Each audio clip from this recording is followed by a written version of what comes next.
This podcast is not intended to provide any investment advice. The opinions expressed here by either the hosts or guests do not necessarily reflect the views of PSA, Collectors Holdings, or any of their affiliates. Any discussion of collectible values in the past or present is not a guarantee of future performance.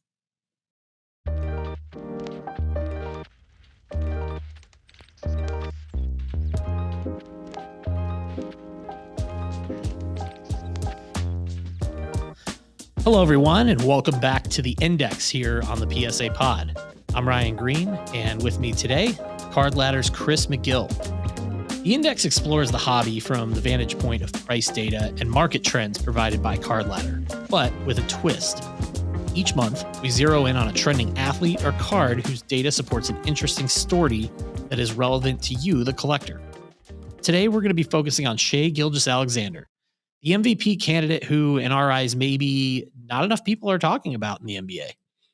Shai is averaging roughly 31 points, 6 rebounds, and 6 assists a game for the OKC Thunder, who at the time of this recording are barely hanging on to the number one seed in the Western Conference.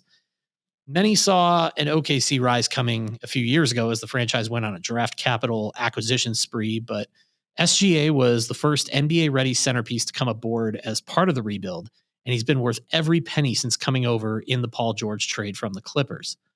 So he's a slam dunk to be one of the hottest players in the hobby, right?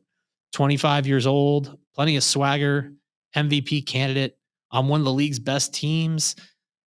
Maybe? Chris, let's dive in. Let's talk some SGA today. How you feeling? Thanks for joining us. Let's do it. Feeling great. And just for the audience who sort of follows our collector evolutions, Ryan, before we get into SGA, which is going to be a fantastic topic, he is the story of the hobby from the NBA's point of view this year, in my opinion.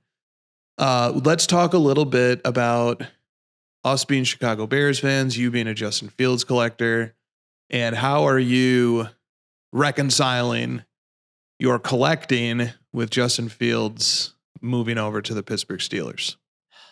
It was a bummer to see the news of it actually happening. Obviously a player I was very excited for the Bears to get, have been a big fan of, collector of since he came into the league. But I think, Chris, as Bears fans, we were pretty much prepared for what was coming at some point this offseason. A new era coming with a rookie quarterback. We don't know who it's going to be yet.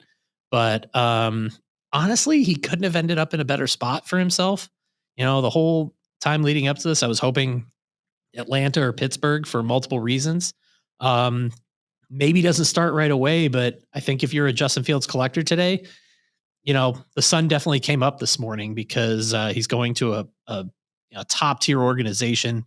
They clearly made a very savvy move getting him on the cheap. And as a collector, I'll say this, definitely not going to be like collecting Justin Fields cards going forward like I had when he was in a Bears uniform, but I've got a couple high-end rookie cards of him that I've held on to for a couple of years. I'm probably going to hold on to those for a little bit longer. I like, he's part of my collecting story now.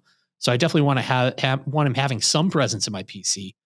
Is that about what you expected, Chris? Yeah, I'm always curious to find out, especially in football, where I think football collecting is more team oriented than basketball. And I'm always curious, will a player collector move on from that player entirely when the player switches teams, or will you keep some of the stuff that you had, but not, like you said, but not get new stuff going forward? It's always an interesting question. And I'm sure that, there might be a world where you completely move on from collecting them, or there might be a world where you pick up new cards. It's kind of an open thing, I'd guess. Time's going to tell. I'm just glad he went to a team that I don't completely despise and I can be okay supporting. Yeah, now if it was the Packers or the Vikings was rumored for a little bit in the division, I was like, I've been a Bears fan since I was a little boy. I don't think I can go that far. So yeah, that'd be, you have to your rooting interests would be conflicted for at least 2 games out of the year. So, Chris, this new format of the Index, when we did this last month, we talked about quarterbacks because we centered around Brock Purdy. And I'm going to ask you to do the same thing to start us off here today. with Shai Gilgeous-Alexander that we do with Brock. So when it comes to football and quarterbacks, you love QBR as the most telling advanced metric. You explained why in our episode last month around the Super Bowl. But you're a big NBA guy first and foremost. So this is your wheelhouse. What is your advanced metric of choice in the basketball space? And that metric, what has it told you about SGA this season so far? Yeah. Well, I think SGA is maybe the closest thing to Purdy. Like in terms of if I were to say who was the Brock Purdy of the NBA this year, or who was the Shai Gilgeous-Alexander of the NFL last season, they're not perfect analogs by any means, but they have a similar story in terms of they're both like early mid-20s and they both are analytics darlings, which is always something that I pay extremely close attention to. And it's been a pretty good predictor of who will be successful hobby-wise. And so for SGA and for NBA analysis in general, I have a few approaches to like what metrics I like to use to evaluate players. The biggest criterion that I apply is that the metric that I'm looking at, it should have its formula published publicly.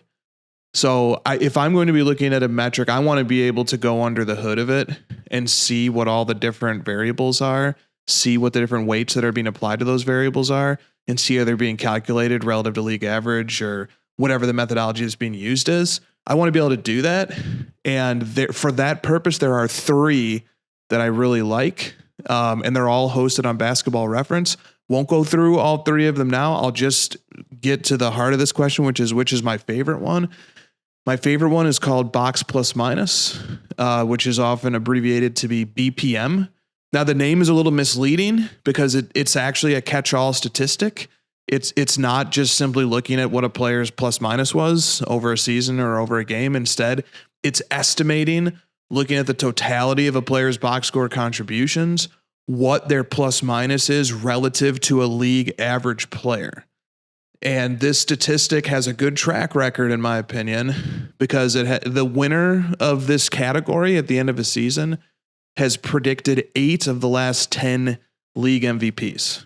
So 8 of the last 10 MVPs also happen to have the highest BPM on the season. And this season, Shai is currently 3rd. He's very close to being in 2nd. He was in 2nd for most of the season. And the gap between 3rd and 4th is huge.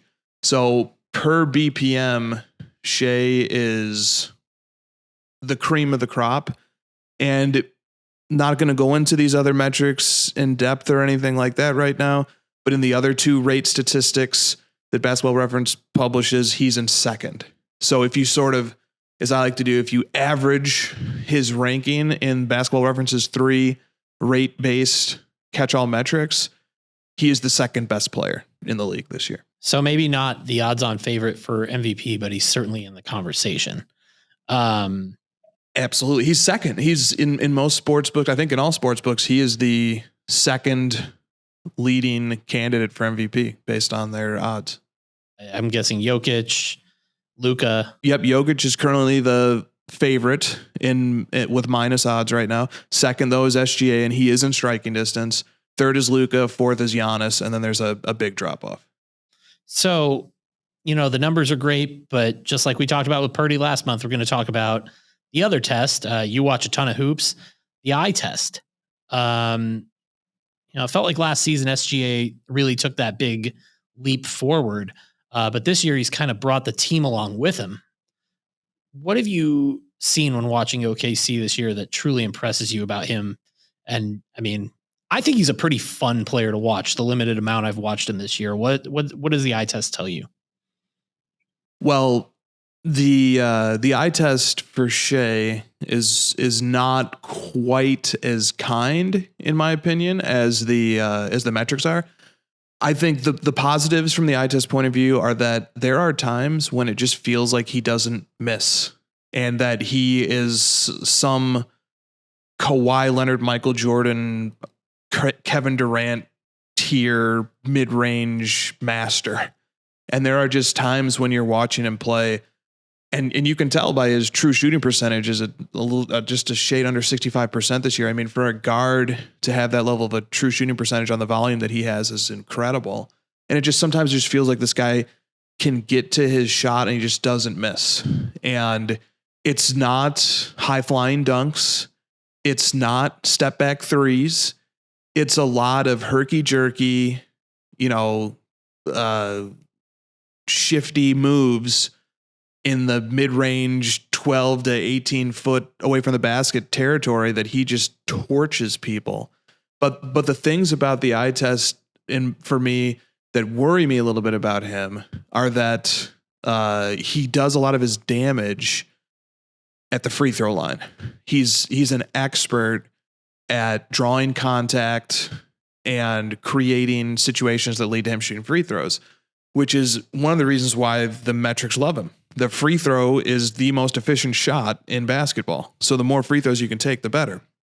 But the concern from the eye test point of view is, will he be able to continue that style of play in a playoff setting where, typically speaking, there seems to be the point of view that more contact is allowed in the playoffs, harder to draw fouls. So will that be able to continue? And then the other concern is that the Thunder play a 5-out style of basketball, which works well in the regular season, and it gives Shai a lot of space to operate and not get double teamed as much as some of the other ball dominant players. But in a playoff setting, if they're getting punished on the boards and they have to bring in some size, is that going to eliminate the space that their 5-out system creates? And is that really going to create a logjam for him when he's trying to create offense? So those are some of my concerns. Well, let's translate that over now to talk about the hobby piece of this. So as we mentioned, we want to be very data driven with this, and we chose SGA for a reason. I think there's some interesting notes in here. So at the top of this, Card Ladder currently tracks 163 SGA cards, and his player index has grown so far this season. It's been quite notable. Since October 1, 2023, we'll call that approximately the beginning of the season, his index has grown just a shade over 75%, which is pretty strong.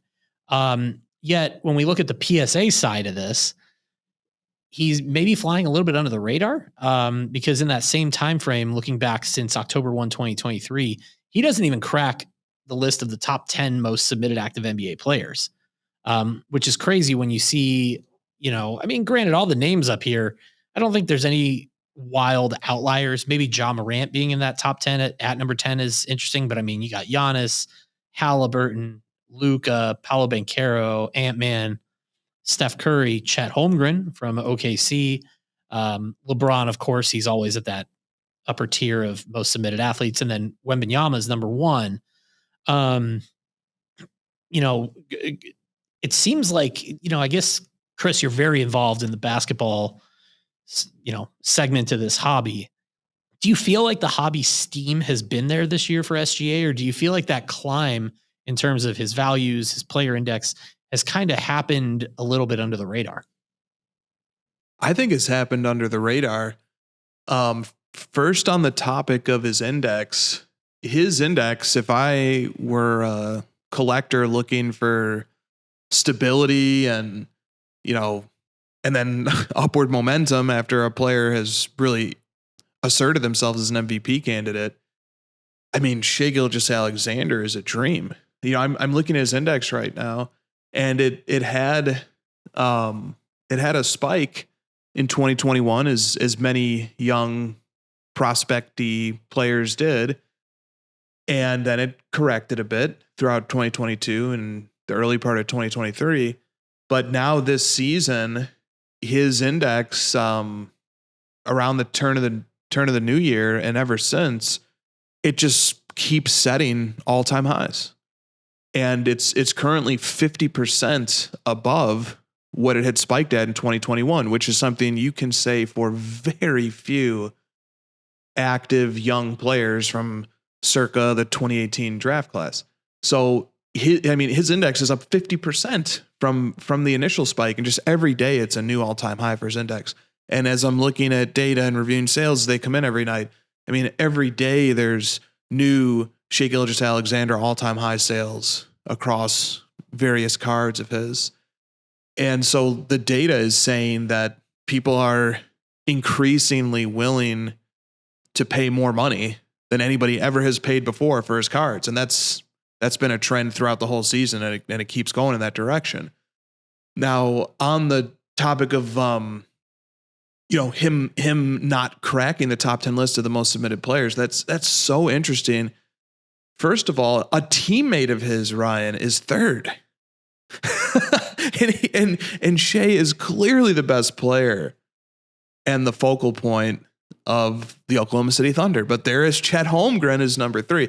So, I don't think it's a team thing, because there's a teammate of his right there in third. So I just think maybe it's a function of a lot of his cards already got graded. Maybe, I don't know. That's just kind of a guess. But I even look at a guy like Halliburton, and I say Shai Gilgeous-Alexander is very similar to Halliburton, but with slightly better metrics, on a better team, with a better record. So I have a thought there. We'll get to it a little bit later in the conversation to come back to that. Okay. But it is interesting, especially when we love focusing on rookie year products as well. SGA is in an interesting spot where he was in 2018 products as a rookie, same year as Luka, who is one of the most popular players to collect in recent years. And, you look side by side at there's Silver Prism rookie, which we always look at as a good compass for where things are, with an individual player. SGA's Silver Prism from 2018, you've got a pop of only 611 at PSA 10. Current card ladder value is just a tick over $700, but that's plus 44% since the start of the season. So it's gone up about $215 in value. Whereas Luka Silver Prism rookie from the same set, about 3.5x the PSA 10 pop, almost 2,300 copies. Current card ladder value is about almost $500 more at $1,187. However, that value has actually gone down almost 9.5% since the start of the season, minus $122. It's kind of interesting to see that, where you're seeing maybe even still some correction to prices of Luka cards, whereas SGA is maybe inching up to maybe sort of meet him in the middle somewhere. Yes, that's a great comparison. And the number that jumps out to me here is that Shai's Prism Silver PSA 10 is up 44% since the start of the season. It's underperforming relative to his card ladder index, which is so interesting to me, because typically speaking, when a player is surging and emerging onto the scene, the most obvious cards, the most iconic cards, whatever word we want to use there, those seem to be the ones that realize the largest gains at the outset. And then later on, if this player sustains greatness and builds a legacy and acquires more and more long-term collectors, the focus moves away from quote unquote commodity style cards and into more collector-ish cards.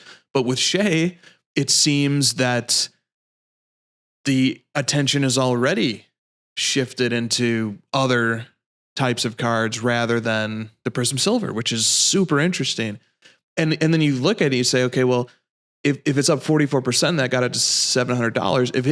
If it had matched the trajectory of his overall index, it's closing the gap even further. If it was up 75%, it would be even closer to the Luka Silver PSA 10. And I think that logic of comparison is a logic that a lot of people use, regardless of what the population reports are. People are constantly thinking to themselves, would I rather have a Shai Silver PSA 10 and an Opticalo PSA 10, or would I rather have a Luka Silver PSA 10? And people keep making those trade-offs and making those decisions. Talking about the 2018 Prism set, we also got a really good measuring stick earlier this month. Arguably the best Shai non-auto card around, actually transacted publicly. It was the 2018 Black Prism 1 of 1. Sold March 2nd at Golden for $196,420. I remember us exchanging messages around the time this sale happened, Chris, and we both thought, pretty healthy sale there. Looking back on it and everything, more than expected, less than expected. What was kind of your takeaway from that sale? Well, I compare it to a sale of what I think would be his consensus most desired card, which would be his 2018 National Treasures logo band patch autograph, which sold a year ago, almost to the day, for $228,000. And remember, a year ago was like pre-MVP candidate. A year ago, they were a team with a losing record that lost in the play-in. And now, today they are the number 1 seed in the West, and he really could win MVP this year. And I think the worst, he'll finish as second. So a lot has changed. I mean, his card ladder index has nearly doubled since then. The value estimate on that card now is $418,000, albeit with the lowest confidence interval, 1 out of 5. But surely that card is worth more today than it was then. And then you look at the Prism Black sale, and it came in at $196,000. That's very interesting, because to me, I would think the Prism Black, and I think there are other historical examples in which the Prism Black is closer to where a player's NT or flagship logo man autograph card sells. And as I'm looking at the card ladder value estimate on this, Shai, I mean, the sale was a little over 2 weeks ago, and the card ladder value estimate already thinks it's almost 10% more valuable than it was then. So I'm fascinated by the timing of that auction. I'm fascinated by the price that it sold for. I mean, honestly, $196,000 for Shai Gilgeous-Alexander card is a tremendous amount, and it's a breathtaking amount. It's amazing that a card, that this card sold for that much.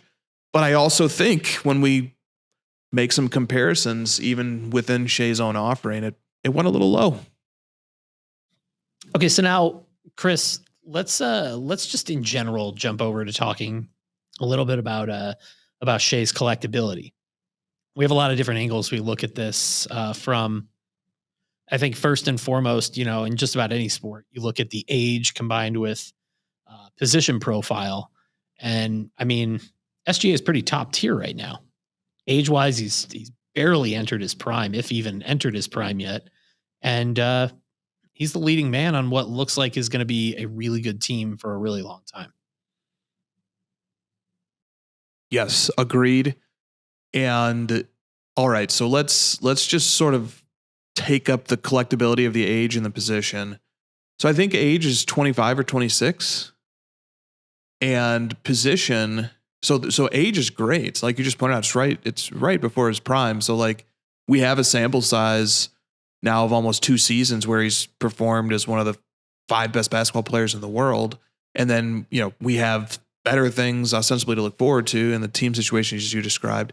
Then there's the position angle of this, which is that I think he plays almost the perfect position for collectability. He plays shooting guard, which, I guess, or point guard, depending upon.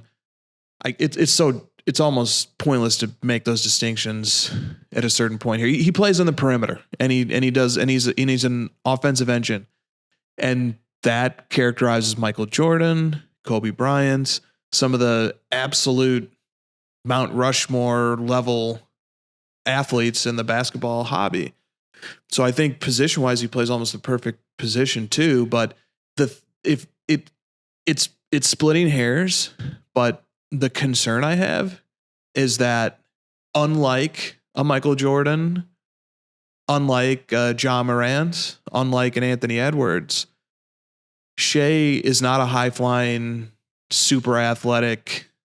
And then the other way you can generate highlights, if you're not going to do it that way, is you can generate them by, having these exotic handle packages like a Kyrie Irving, or, doing these, circus shots like a Steph Curry, or, pick your favorite step back 3 shooter.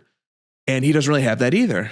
And what he does have, which I personally love, but I have to be objective about what I think audiences like, he has this amazing mid-range game that is just devastating. I mean, if when you try to think about the level of difficulty of the shots that he's making, it's mind-boggling. But I don't know if that really is the peak of collectability of the position, or do people want more of the Ja Morant stuff? He's got the clutch gene too. He does. That makes that factors in a little bit too.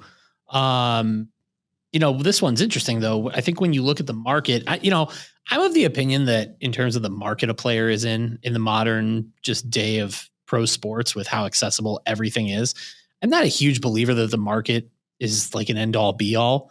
I think a great player can be just as appealing in Oklahoma City or Denver as they are in, say Philadelphia or Houston. But the franchise/team situation, I think, is much more compelling here because we mentioned it at the top.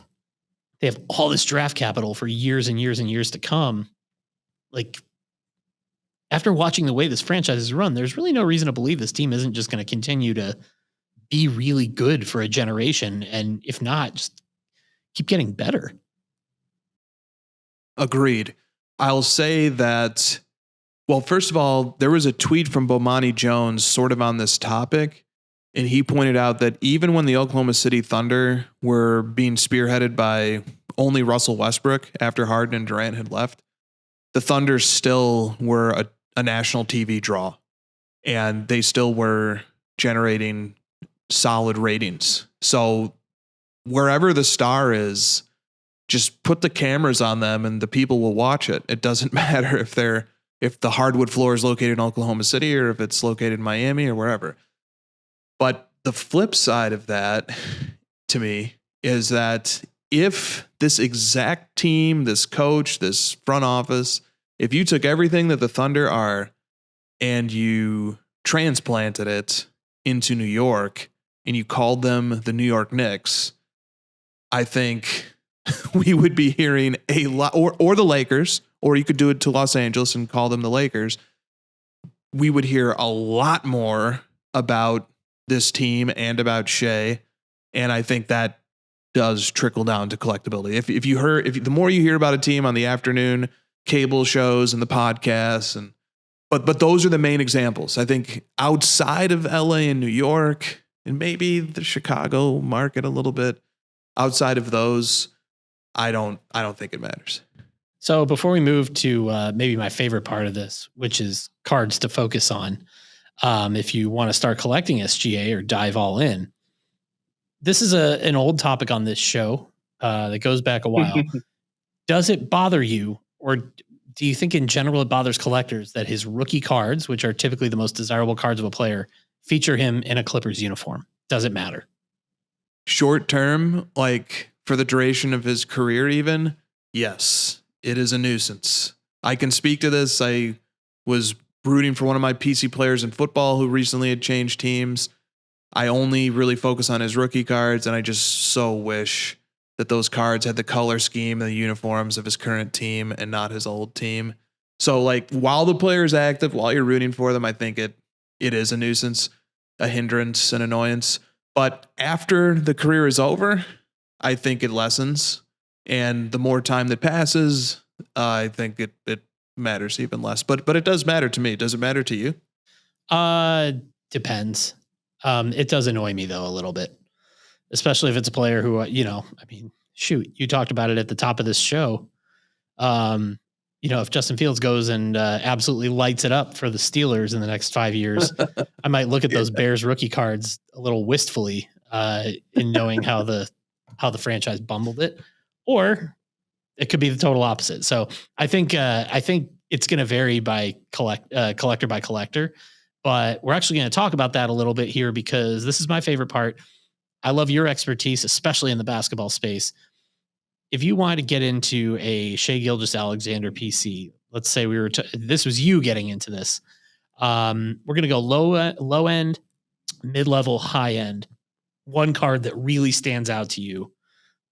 Start in the low end, a Shai Gilgeous-Alexander card where if you really wanted to get in on collecting him, this is a good starting point. Yes. Love this segment, and makes me go do research, which is fun. And but I actually am pretty familiar with 2018 products, so didn't have to do quite as much this time. For the low end, I selected the 2018 Threads Shai Gilgeous-Alexander card. The card is card number 111, which this is important. If you want to look at the Threads offering of Shai, he actually has 3 cards in the 2018 Threads base set. And the first appearing one is the one that I consider to be the true rookie, which is card number 111. So that's why I pointed out card number 111. And in particular, the Dazzle Parallel. So the Dazzle Parallel is roughly the equivalent of the Silver Parallel to the Prism base. That's what the Dazzle Parallel is to the Threads base, more or less. And except it's much rarer than the Silver Prism. And it's just a really nice, shiny card. I love the design of Threads. The design features the player's jersey behind a cropped action photo of the player. And it's an interesting product in part because this was the last year of Threads as a standalone product. So this is the bookend of Threads. And the Dazzle one, the Dazzle Parallel in particular here is quite rare. The PSA 10 population is 108, and the total population graded by PSA is 136. So not many copies out there for a card that only costs $125 in a PSA 10. So it's a neat card, has neat hobby history to it. You get to show off that you have the true and not one of the other 2 versions. And it's only $125 for a PSA 10. It looks great. Let's go to the mid-level. I like that you went a little bit of a different direction here because typically for the players we talk about, you don't see one of ones in the mid-level, but Shais are relatively approachable. They are. So, and this is not true for only Shai, but there's actually quite a few active basketball players who have like 3rd year, 4th year, 5th year one of ones that are a few $1,000, and Shai is one of them, or at least he used to be. I'm not. We'll see what the next one brings to the market. But for mid-level, I went away from rookie year. I went away from it, and instead I just created a general criteria, which is I would like a base set Prism Black one of one, not the Shimmer, not the Nebula, but the true black one of one, or the Optic Gold Vinyl one of one, not the Optic Black, not some other, although those are great cards too. But for this particular category, I want to be specific and hone in on one of those 2. Now, the most recent the only Optic Gold Vinyl sale of a Shai Gilgeous-Alexander non-rookie year card was all the way back in 2021 for $2,200. And that was the PSA 10 of his 2019 Optic Gold Vinyl base set card. And then the last Prism Black one of one sale for Shai was $4,500 in July of last year. And that was for his 2022-23 Prism Black one of one, which is, those are really, really cool cards. Whenever I try to look up sales histories for stuff like that, they rarely sell. You know, like with Shai has had, I guess, 6 Optic Gold Vinyl base set one of one so far. Only 1 copy has ever sold, and it only sold once. Those are coveted cards. When those cards appear, they get acquired and they get put away. So those are really appealing, interesting cards. Now let's dream a little on the high end. Unlimited funds, what would you go after? Unlimited funds, I'm going to pivot back to the rookie year, and I'm going to aim high because Shai has some really, really nice rookie year, fantastic holy grail cards that are not nearly as expensive as someone like a Luka. So I would look at something like the card that I selected is the 2018 Select Concourse, which is card number 7. It's a 2018 Select number 7 Concourse Black one of one PSA 10 for Shai. So that card sold in February of 2022 for $23,000. The CL value estimate today is 42,000, which like now we're getting into house down payment territory on pricing here, but that's a fantastic card. It's his, in my opinion, it's the one of one parallel and the only one of one parallel to his true rookie card from Select. There was an account on Twitter that had a great tweet that said, for cards that have only one of one parallel, we should call those one of ones. So this is Shai's Select one of one to his true rookie card. But you know what? That card might be tucked away. So then I say, if you can't get that card and you're on the high end budget, how about a one of one parallel to any of his true rookie cards? I think it would be a majestic card to own. So let's close on this. Forecasting a little bit. We've talked about all the factors here, not playing for one of the sports marquee franchises, but the reasons why that might not hold him back. Yes, he's going to be surrounded by superstar level players potentially for years to come. But rising tides can lift all ships. What's the ceiling here for Shai Gilgeous-Alexander?